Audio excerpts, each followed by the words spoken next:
July 7th, 1968.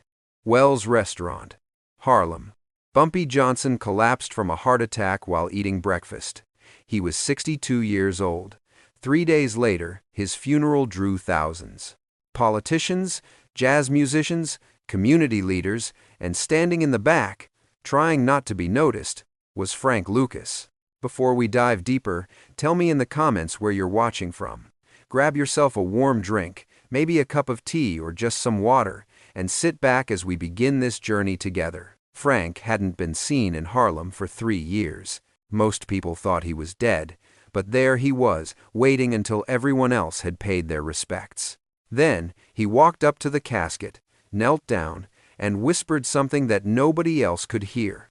An apology to a dead man for something that happened in 1965. Something so devastating that Frank Lucas, who would go on to build a $1 million a day heroin empire, never forgot it. Something that made him run from Harlem for 3 years and only come back when he knew Bumpy Johnson couldn't punish him again. This is the story of what Bumpy did to Frank Lucas, the lesson that even American gangsters were too scared to show. To understand what Frank Lucas whispered at that funeral, you need to go back 3 years to 1965, to a moment when Frank Lucas made the biggest mistake of his life. Frank Lucas was born in North Carolina in 1930. Came to Harlem in 1946, 16 years old, with nothing but ambition and anger. He worked his way up through the ranks, numbers running, protection, muscle work.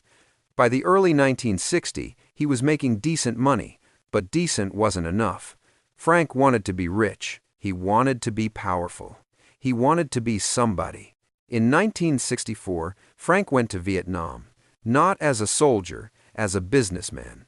He saw an opportunity that nobody else saw. The war had created a drug pipeline from Southeast Asia to America, and the Italian Mafia controlled it all. They bought heroin from suppliers in the Golden Triangle, cut it multiple times, and sold it for massive profits.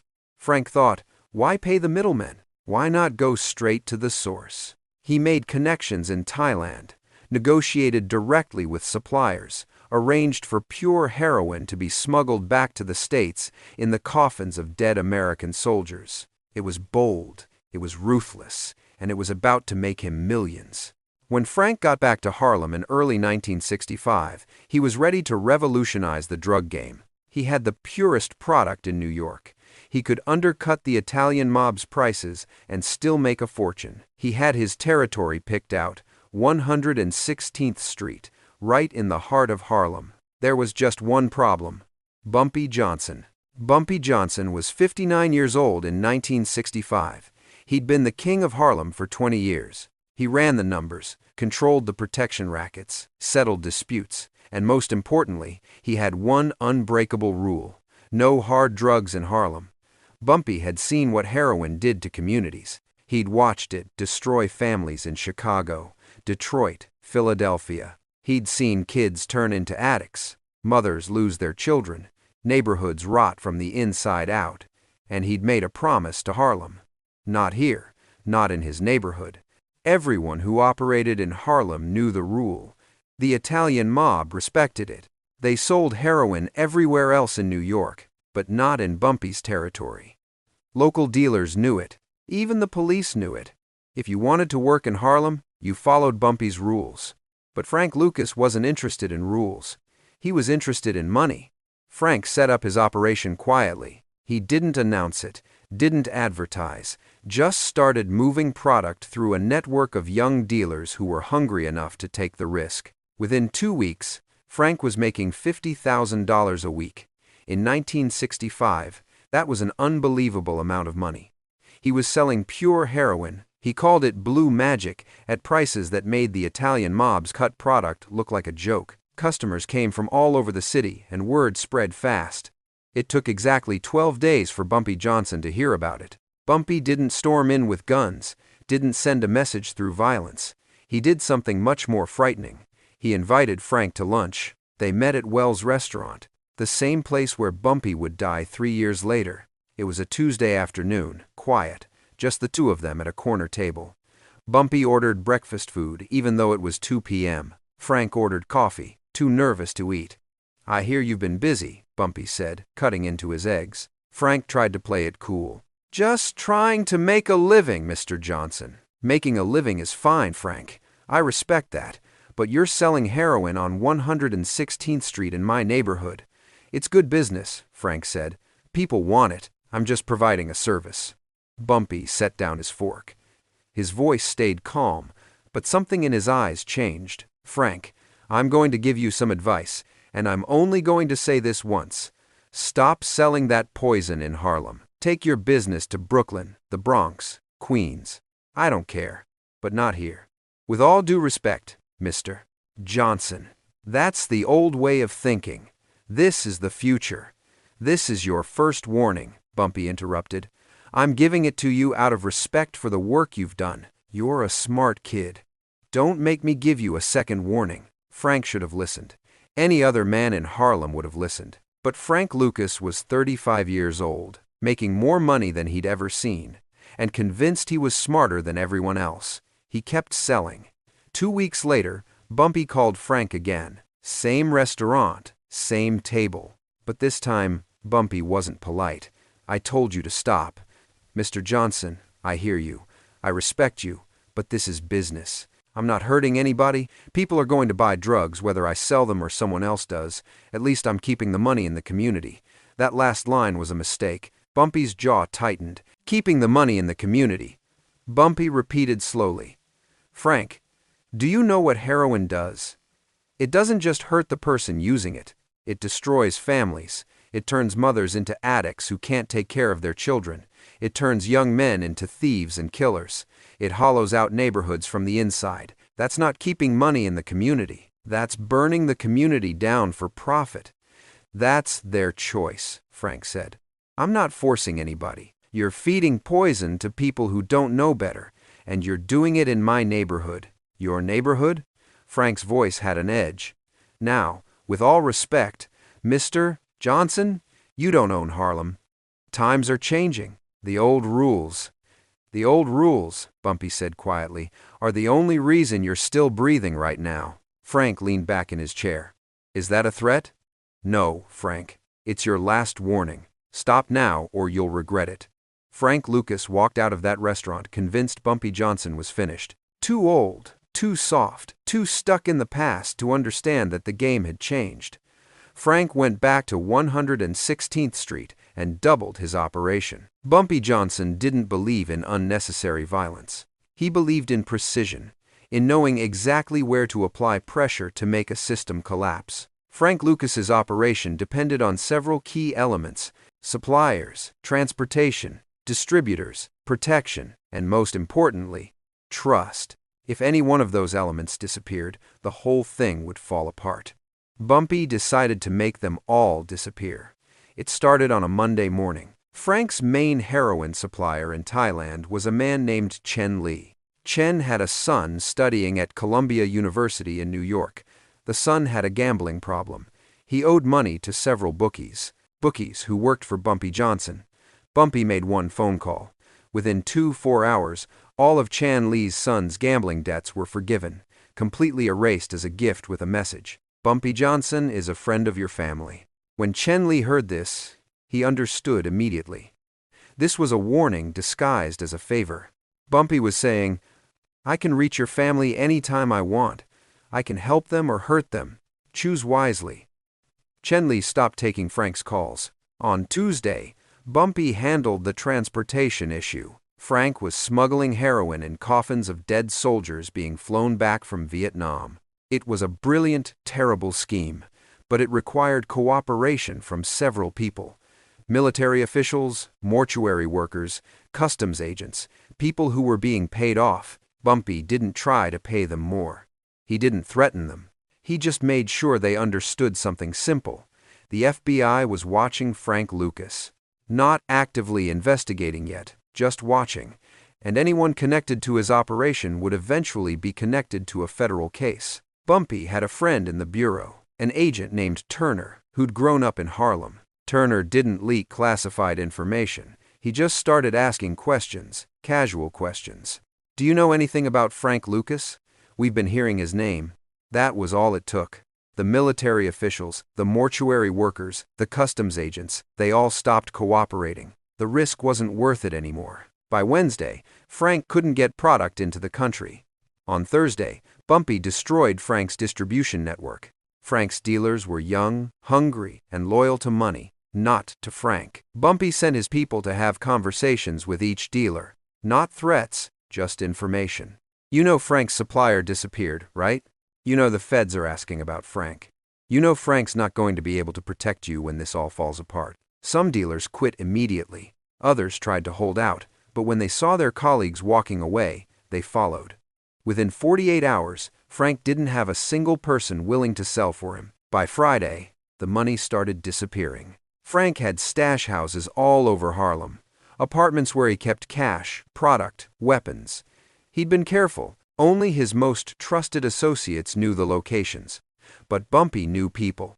He knew landlords, building superintendents, neighbors who paid attention, and he knew how to ask questions without asking questions. Bumpy's people didn't rob Frank's stash houses. They didn't break in. They didn't need to. They just made sure the right information got to the right people. Information about lease violations, fire code issues, suspicious activity that needed to be investigated. Within a week, police had raided 3 of Frank's locations. Not because they were targeting Frank specifically, but because anonymous tips had forced them to act. The cash and drugs were confiscated as evidence. Frank couldn't even claim it without incriminating himself. By the following Monday, exactly a week after Bumpy had started, Frank Lucas's entire operation was gone. No suppliers, no transportation, no dealers, no money, no protection. And Bumpy Johnson hadn't fired a single shot, hadn't thrown a single punch, hadn't made a single direct threat. Frank Lucas sat in his apartment on Tuesday morning, staring at the phone. None of his people were answering. His supplier in Thailand had vanished. His dealers had disappeared. His stash houses were empty. He had $3,000 in his pocket. A week ago, he had hundreds of thousands of dollars. Now he had enough for a bus ticket. There was a knock on his door. Frank grabbed the gun from his nightstand, approached cautiously. "Who is it?" "Delivery." Frank opened the door. A young kid, maybe 16, stood there with an envelope. "This is for you, Mr. Lucas." Frank took the envelope. Inside was a single piece of paper with one sentence written in neat handwriting. "You're still breathing. That's your only warning. Leave." No signature. But Frank knew who it was from. That night, Frank Lucas packed a bag, got in his car, and drove south. He didn't tell anyone where he was going. He didn't say goodbye. He just left. He ended up in North Carolina, back where he'd started. He laid low, worked odd jobs, and tried to figure out what had happened. How had Bumpy Johnson destroyed everything without ever confronting him directly? How had an old man with outdated ideas demolished a sophisticated drug operation in less than a week? It took Frank 3 years to understand. Bumpy didn't win because he was more violent. He won because he understood something Frank didn't. Power isn't about what you control. It's about what you're connected to. And Bumpy Johnson was connected to everything and everyone in Harlem. Frank Lucas stayed away from Harlem for 3 years. He heard news occasionally. Bumpy was still running things. The neighborhood was stable. No heroin epidemic like in other cities. Bumpy's rule held. Then on July 7th, 1968, Frank got a phone call. Bumpy Johnson was dead.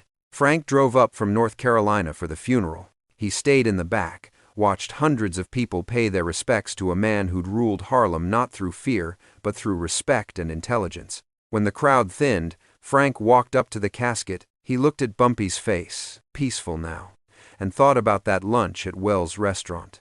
The warnings he'd ignored, the lesson he'd learned. Frank knelt down and whispered, "I'm sorry. You were right. I was a fool." Nobody else heard it, but Frank needed to say it. After Bumpy's death, Frank Lucas came back to Harlem. He rebuilt his drug empire, became one of the most powerful dealers in America, made millions, but he never forgot what Bumpy taught him. He never sold in schools, never targeted kids, always kept some code, some sense of rules. When Frank was finally arrested in 1975, when he sat in prison thinking about his life, he told his lawyer something interesting. "The only man I ever truly feared was Bumpy Johnson.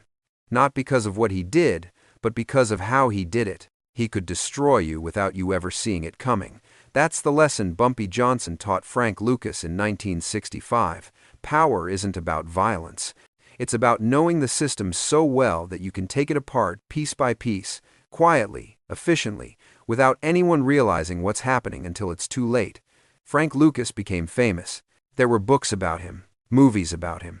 But the story they never told was the one Frank whispered at a funeral. The story of how Bumpy Johnson made him disappear for 3 years with nothing but intelligence, connections, and one simple principle: no poison in Harlem.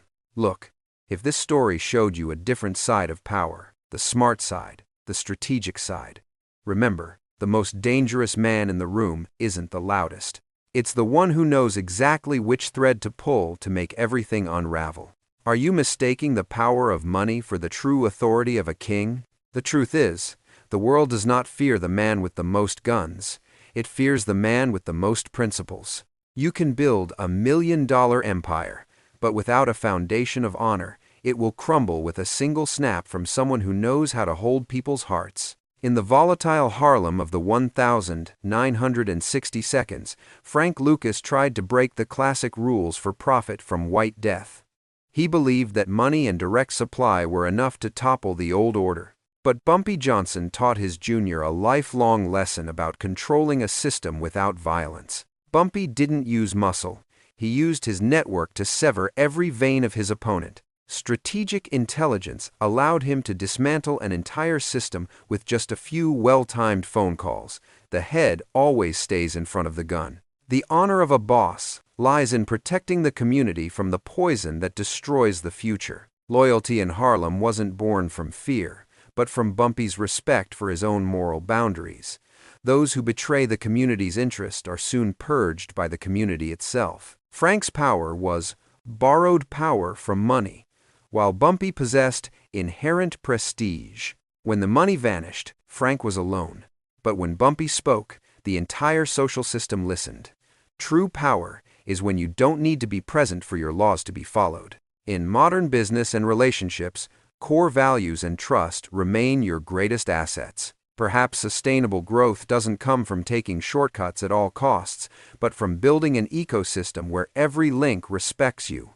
Be a value creator, not a parasite on your community. History shows that the ultimate winner is not the one who makes money the fastest, but the one who keeps their honor the longest. In adversity, will you choose to protect your principles or sell your soul for borrowed power?